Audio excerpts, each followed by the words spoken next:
Hello বন্ধুরা, আমি সঙ্গীতা। আমি আপনাদের সবসময় বলি যে আমি সহজ সরল রান্নাগুলো দেখাই, যেগুলোর মধ্যে বেশি জটিলতা নেই, কিন্তু তার মধ্যেও তো ভালো মন্দ খেতে মানুষের ইচ্ছা হয়। ঘরোয়া উপকরণ দিয়ে দেখুন, আমি আজকে আপনাদের সামনে বিরিয়ানির একটা রেসিপি ট্রাই করব।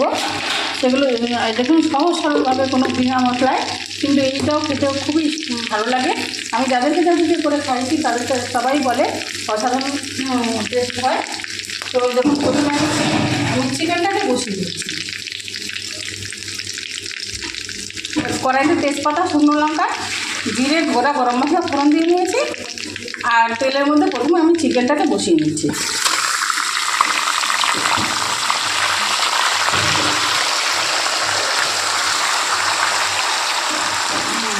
এখানে প্রায় 2 থেকে 2.5 কেজি চিকেন আছে। 2.5 কেজি আমি সবটা আপনার বিরিয়ানি দেবো না, কারণ আমি বিরিয়ানি অল্পই করবো, কিন্তু চিকেনটাকে প্রথমে কষিয়ে নিচ্ছি, সেটা আপনাদের আমি দেখিয়ে দিচ্ছি।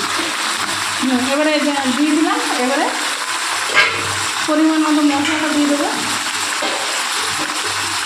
দিয়ে নুন হলুদ দিয়ে মাংসটাকে প্রথমে কষিয়ে নিচ্ছি।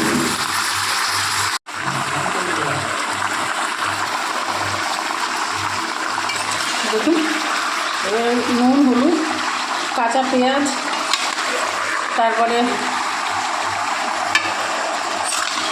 সব দিয়ে আমি যেমন করে মাংস কষলায় পেঁয়াজ, রসুন, আদা, শুকনো লঙ্কা, জিরে বাটা দিয়ে আমি মাংসটাকে কষিয়ে নিচ্ছি। কষিয়ে নিয়ে ফিরে আসছি। এই দেখুন বন্ধুরা, মাংসটা আমার কষা হয়ে গেছে। এবার আমি কী করবো, এখান থেকে না এই খানিকটা মাংস আমি তুলে নেবো বিরিয়ানিতে দেওয়ার জন্য, আর বাকিটা মাংস আমি জল ঢেলে দেবো। জল ঢেলে কষিয়ে নেবো। লাগবে দেখুন, এখানে আমি দেরাদুন চাল, আমি ওই 500-র একটু বেশি হবে, আমি নিয়ে নিয়েছি। এটাকে ধুয়ে ভিজিয়ে রেখে দেবো 10 মিনিট। আর আলু দেখুন এরকম কেটে নিয়ে ভেজে নিয়েছি। ডিম ভেজে নিয়েছি, বেরেস্তাটা ভেজে নিয়েছি। আর এর সঙ্গে লাগবে আমার, যেহেতু 500-র একটু বেশি চাল, ওর জন্য আপনাদের পরিমাণটা বলে দিই। 1 কেজি চাল হলে 100 গ্রাম ঘি লাগতো।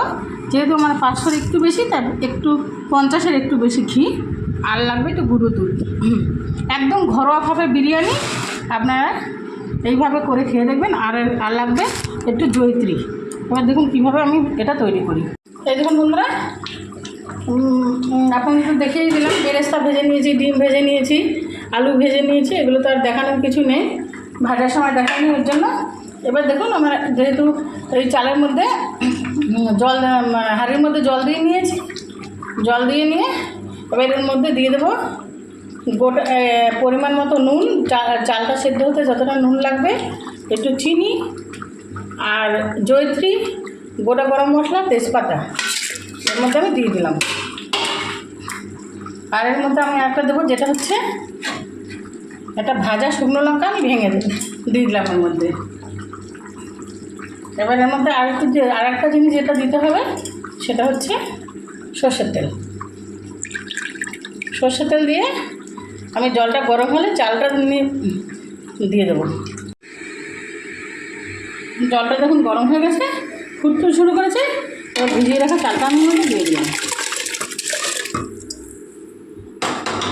এবারে একটু আঁচিত করে আমি নামিয়ে নেব।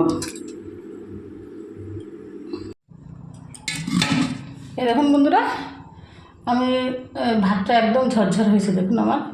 আপনারা এরকম তেল দেবেন, তেল দিয়ে এরকম ভাত করবেন। দিয়ে আমি একটা ফুটো গামলায় ঢেলে নিয়েছি। আর এবার কী করব, মাংসটা তো আপনাদের দেখাই দিলাম।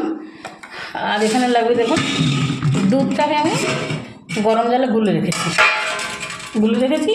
আর এইগুলো সব আছে। এবার দেখুন আমি কী করবো, প্রথমে হাঁড়ির তলায় একটু ঘি মেখে নেব। হাঁড়ির তলায় একটু ঘি মেখে নিয়েছি। এবার দেখুন প্রথমে একটু বেরেস্তা দিয়ে দেবো। এভাবে সাজানোটা আপনাদের আমি দেখে দিচ্ছি। তারপর দিয়ে দেবো 2 পিস মাংস,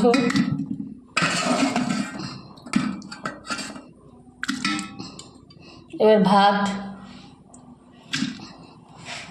2 চামচ,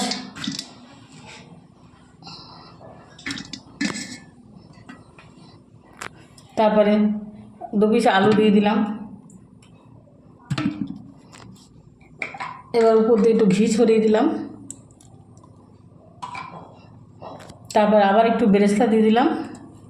এইভাবে লেয়ার করে মাংস আর ভাতটাকে আমি পুরো সাজিয়ে নিয়ে ফিরে আসছি। এই দেখুন সব সাজানো আমার হয়ে গেছে। উপরে এভাবে লেয়ার দিয়ে দিয়ে এইভাবে করেছি। তারপরে আবার এর উপরে ডিমটা দিয়ে দিলাম আর বেরেস্তাটা দিয়ে দিলাম। দিয়ে এবারে দিয়ে দিলাম আর একটু ঘি।